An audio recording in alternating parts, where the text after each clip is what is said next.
नमस्कार मित्रों, आर्य टीवी के इस आध्यात्मिक चैनल पर आपका पुनः विनम्र स्वागत है। पिछले एपिसोड में हमने मनाचे श्लोक के 84वें श्लोक का विवेचन सुना था। आज हम 85वें श्लोक का विवेचन सुनेंगे। तो आइए शुरू करते हैं आज का विवेचन।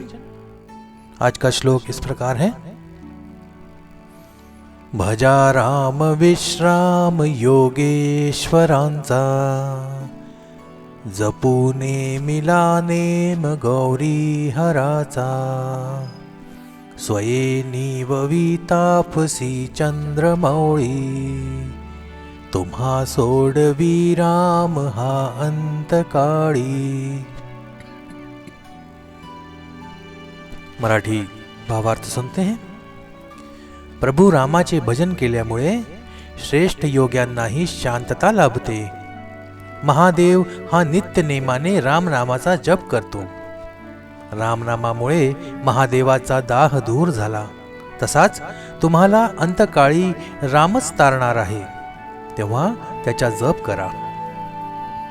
हिंदी भावार्थ सुनते हैं।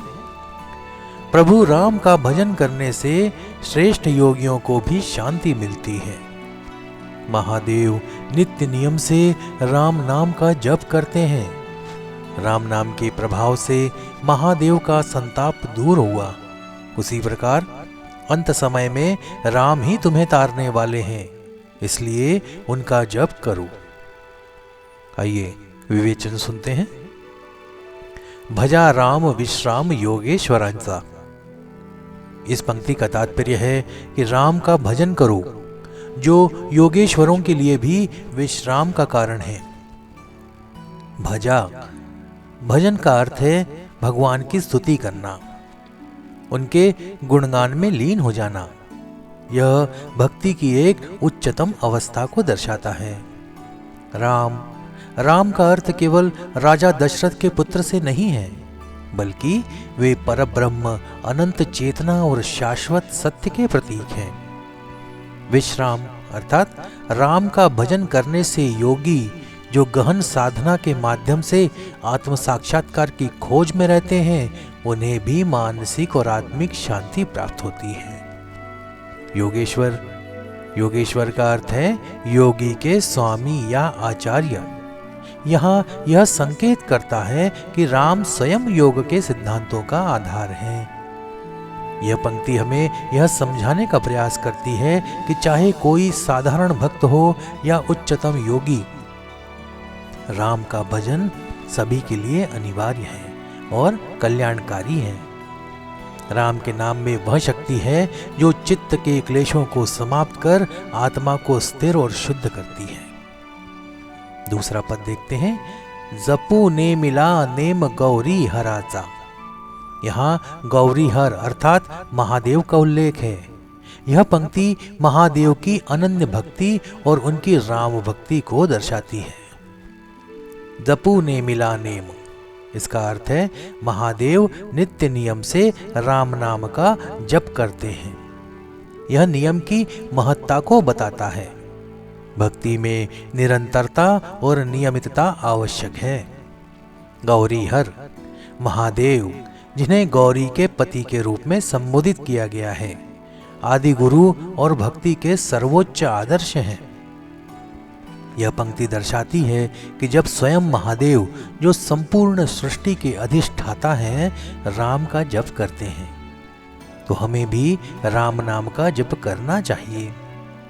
यहाँ भक्ति का संदेश दिया गया है कि भले ही आप कितने ही बड़े योगी या ज्ञानी क्यों न हो, राम नाम की शक्ति से बड़ा कुछ नहीं है। अगला पद है स्वये निववी तापसी चंद्रमौली।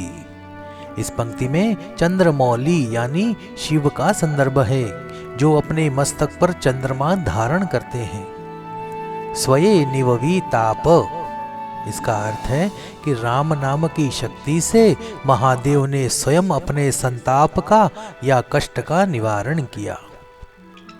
ताप, यहाँ ताप का अर्थ केवल शारीरिक कष्टों से नहीं है, बल्कि मानसिक और आध्यात्मिक शांति से भी है। यह भाग इस बात को रेखांकित करता है कि राम का नाम न केवल भक्तों को बल्कि देवताओं को भी राहत प्रदान करता है। शिव, जिन्हें सर्वज्ञानी और परब्रह्म का प्रतीक माना जाता है, ने भी राम नाम की महिमा को अनुभव किया। तुम्हा सोडवी रामहा अंतकाली। यह पंक्ति भक्त के लिए सबसे महत्वपूर्ण संदेश देती है। तुम्हा सोडवी, राम अंत समय में तुम्हें मुक्ति प्रदान करेंगे। यह राम के तारणहार स्वरूप को दर्शाता है।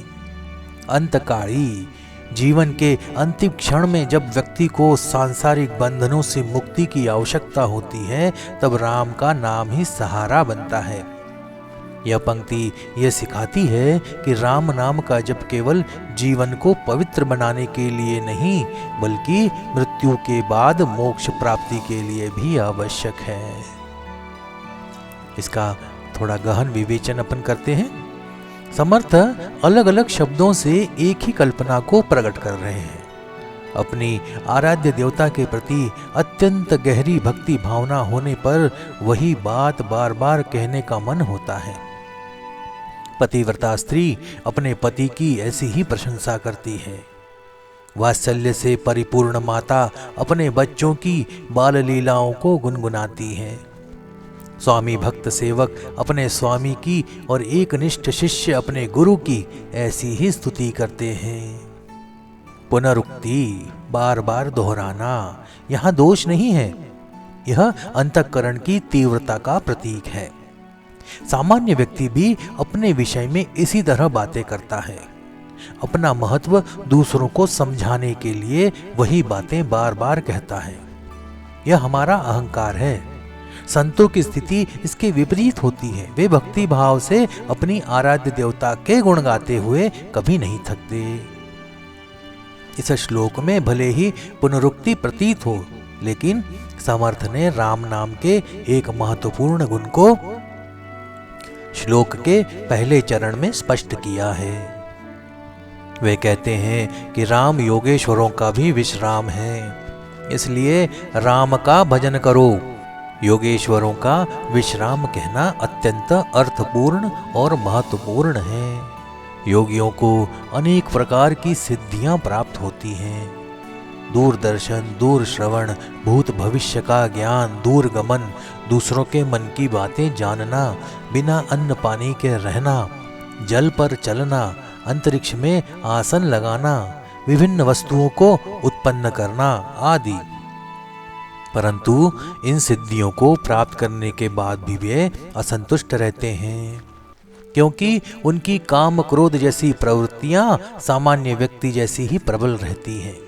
अरबी यात्री इब्न बतूता ने भारत के अपने यात्रा वर्णन में एक राजा की सभा में अधर आसन करने वाले योगी का उल्लेख किया है। जब उसे अपेक्षित सम्मान नहीं मिला तो वह क्रोधित होकर चला गया।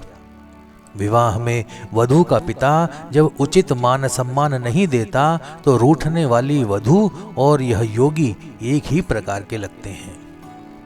योग के माध्यम से चित्त वृत्तियों का निरोध होकर चित्त स्थिर, शांत और प्रसन्न होना चाहिए। सभी क्लेश समाप्त होने चाहिए। द्वंद्वों का समाधान होना चाहिए। यही योग का वास्तविक अर्थ और उद्देश्य है। लेकिन इस लक्ष्य तक कोई पहुंच नहीं पाता। जैसा कि श्री ज्ञानेश्वर महाराज कहते हैं, योग मार्ग पर प्रगति करते समय साधक को सिद्धियां प्राप्त होती हैं। उनके मोह में फंसकर साधक की बुद्धि भ्रष्ट हो जाती है और वह भटक जाता है। प्रतिष्ठा और नावलौकिक में उलझकर वह भी सामान्य सांसारिक व्यक्ति की तरह अशांत हो जाता है। जिन व्यक्तियों को महान माना जाता है, यदि उनके हृदय में सच्ची भक्ति उत्पन्न नहीं हुई है तो उन्हें भी जीवन में शांति नहीं मिलती। अंततः उन्हें भी ईश्वर भक्ति का सहारा लेना पड़ता है।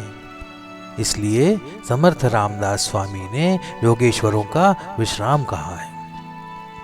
योगेश्वर का अर्थ भगवान शंकर भी हो सकता है और राम नाम उनका विश्राम स्थल, यह प्रसिद्ध है।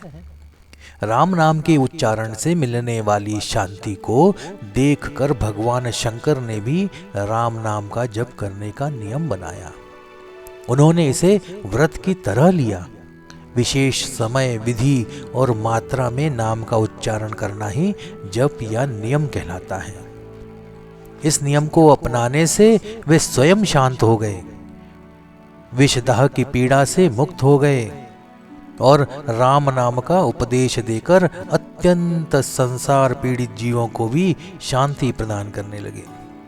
काशी का महात्म्य बताते समय कहा गया है कि काशी में आकर जो देह त्याग करता है, उसके अंतिम समय में स्वयं भगवान शंकर उसे राम नाम का उपदेश देते हैं, जिससे वह जीव मुक्त हो जाता है। राम नाम का ऐसा महत्व है, योगेश्वर भगवान शंकर ने इसे अनुभव किया है। अनेक कारणों से संत्रस्त अन्य महान व्यक्तियों ने भी यही अनुभव किया।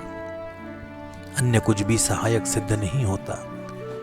योग वाग विधि येणे नोहे सिद्धि, वायाची उपाधि दंभ धर्म। नाम के अतिरिक्त साधनों का उल्लेख करते हुए ज्ञानेश्वर महाराज ने कहा है, इसलिए नाम के बिना हमें तारने वाला कोई नहीं है। इस विश्वास के साथ मनुष्य को नित्य नाम स्मरण करना चाहिए। तो आज का विवेचन हम यहीं समाप्त करते हैं। मिलते हैं अगले एपिसोड में एक नए श्लोक और उसके विवेचन के साथ। तब तक के लिए जय जय रघुवीर समर्थ। नमस्कार।